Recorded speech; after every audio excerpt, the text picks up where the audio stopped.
Hey, I'm Ashley Kirk. And I'm Aisha Thomason. And today we're going to talk about some of the frequently asked questions that the medical directors will have when you present that an ICP nurse practitioner is going to be coming into your facility. First of all, the very first question that comes up is, how is this going to affect my billing? Yeah, a lot of times they'll say, I think it's a great idea. I think it's going to be great for the residents and even better for the staff. But how's it going to affect me? And so, let's just get it out there on the table. It's not going to affect them differently at all. We tell the physicians it will not affect your billing in the least. Because ICP is a separate practice from the medical director, anything that we bill is going to be billed under ICP. Anything he bills is going to be billed under his practice.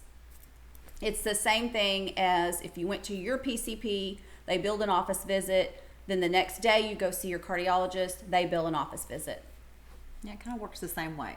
So another question that comes up is, if I'm on call on the weekends and the NP's there making changes on my residents' plan of care, how will I know what's going on when they call me?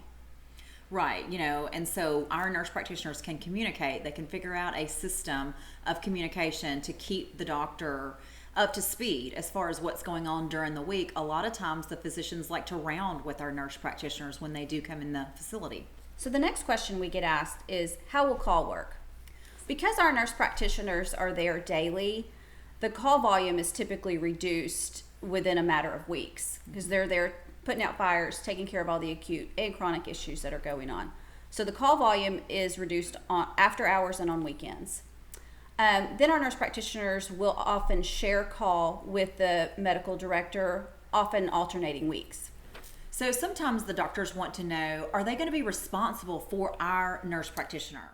Typically, we like them to collaborate with the medical directors so that if issues do come up and they need advice from the medical director, then they're covered as far as supervision and collaboration go. But the nice thing is the doctors are not liable for the nurse practitioners. We hold our own malpractice insurance, right? Do we want to get into Nurse that? practitioners in all the states that we currently practice independently. So they hold their own license, they carry their own malpractice insurance, which we provide for them in addition to whatever other insurance they like to carry on their own.